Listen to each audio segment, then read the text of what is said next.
दोस्तों, आदाब, सलाम, नमस्कार। बिहार की सियासत में हलचलें तेज हो गई है। 12 फरवरी की तिथि जैसे जैसे करीब आ रही है, वैसे वैसे राजनीतिक पार्टियां कमर कस रही हैं।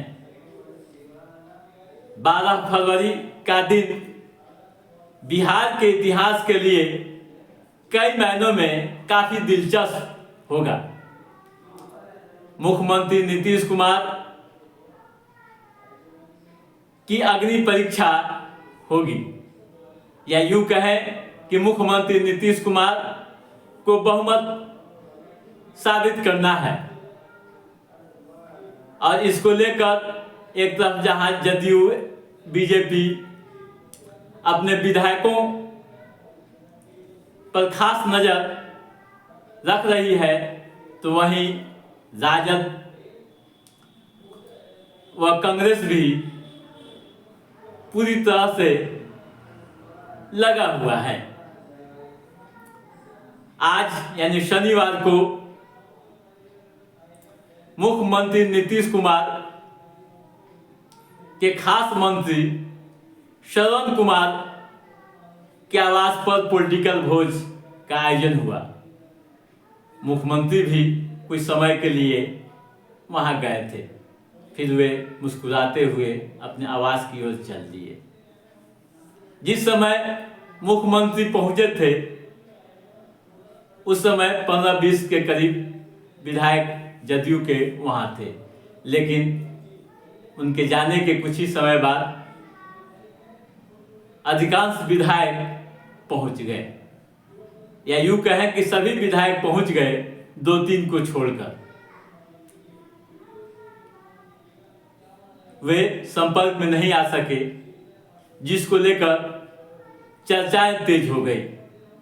आखिर वे विधायक क्यों नहीं पहुंचे, इस पर तरह तरह की सियासी सरगर्मियां बढ़ने लगी और कयासों का दौर जारी हो गया। और सही बात है, सच्चाई भी है कि ऐसे हालात में नहीं पहुंचना सवालों के दायरे में तो आता ही। वैसे पार्टी की तरफ से राजनीतिक क्षेत्र से जो जानकारी मिली, उसके अनुसार वे विधायक अभी कहीं बाहर थे, जिस कारण वे नहीं पहुंच पाए, और वे समय पर यानी बहुमत साबित करने के दिन सदन में पहुंच जाएंगे। वहीं दूसरी तरफ तेजस्वी यादव के यहाँ भी राजद नेताओं की बैठक हुई और तमाम संभावित राजनीतिक गतिविधियों पर विस्तार से चर्चाएं की गई। राजद, कांग्रेस व सीपीआई को मिलाकर अपनी चट्टानी एकता दिखाते हुए कमर कस रही है, तो वहीं एनडीए पूरी तरह से आश्वस्त भी है कि वे बहुमत साबित कर लेगी। आपको बता दूं कि कुल 143 सदस्य हैं बिहार विधानसभा में, और बहुमत करने के लिए 122 का होना जरूरी है। एनडीए के पास इन भाजपा, जदयू और हम को मिलाकर 128 विधायक हो जाते हैं, जो बहुमत साबित करने के लिए काफी है। वहीं विपक्षी पार्टी की बात करें, यानी राजद, कांग्रेस व कम्युनिस्ट की, तो इनको मिलाकर कुल 114 होते हैं, और इन्हें 8 सदस्य की आवश्यकता है। अगर आप ध्यान दीजिएगा, अगर खेला हुआ और सेंधमारी हुई, जदयू में अगर टूट हुआ तो आप समझ जाइए कि फिर बिहार की सियासत में एक नया मोड़ आ जाएगा। यानी आरजेडी महागठबंधन के पास उनके सहयोगियों को मिलाकर 114 विधायक हैं, 8 की आवश्यकता इन्हें पड़ रही है। अगर 8 इधर उधर से आ गए तो फिर दिक्कत हो जाएगी। हालांकि 2 दिन पहले जदयू के मंत्री का एक बयान भी आया था कि विधायकों को कई तरह से लालच दिए जा रहे हैं, कई तरह से उन्हें अपनी ओर खींचने की कोशिश शायद महागठबंधन के लोग कर रहे हैं। लेकिन क्या लगता है ऐसा संभव है? अगर संभव नहीं है तब तो ठीक है। अगर संभव हो गया, कुछ विधायक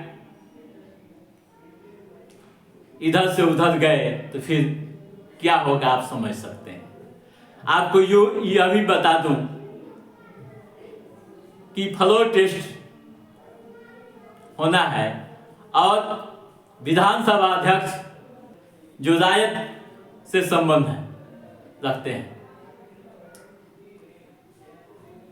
इसको लेकर भी कई तरह की चर्चाएं हो रही है कि विधानसभा अध्यक्ष के खिलाफ पहले प्रस्ताव लाया जाएगा और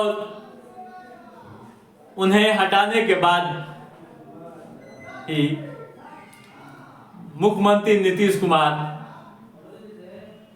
सदन में अपनी बहुमत सिद्ध करेंगे, साबित करेंगे। तो दोस्तों, बिहार की राजनीति में क्या होगा दिलचस्प, यह तो समय तय करेगा और 12 फरवरी को ही जाना जाएगा, देखा जाएगा। लेकिन जिस तरह की चर्चाएं राजनीतिक गलियारों में हो रही है, पक्ष से लेकर विपक्ष तक सभी कह रहे हैं कि खेला होगा। खेला क्या होगा? आप धैर्य रखिए और 12 फरवरी को आने दीजिए। 12 फरवरी को सब कुछ स्पष्ट हो जाएगा और पूरा परिणाम आपके सामने होगा। तो दोस्तों, आज के इस एपिसोड में बस इतना ही। हमारा ये एपिसोड कैसा लगा आप लाइक और कमेंट करके हमें जरूर बताइएगा। यदि आपने हमारे चैनल को सब्सक्राइब नहीं किया है तो सब्सक्राइब भी कीजिएगा, ताकि इस तरह की पॉलिटिकल गतिविधियों से संबंधित जो भी अप टू डेट है उसे हम समय समय पर आपके बीच पहुंचाते रहेंगे। तब तक आप अपने दोस्त को दीजिए इजाजत।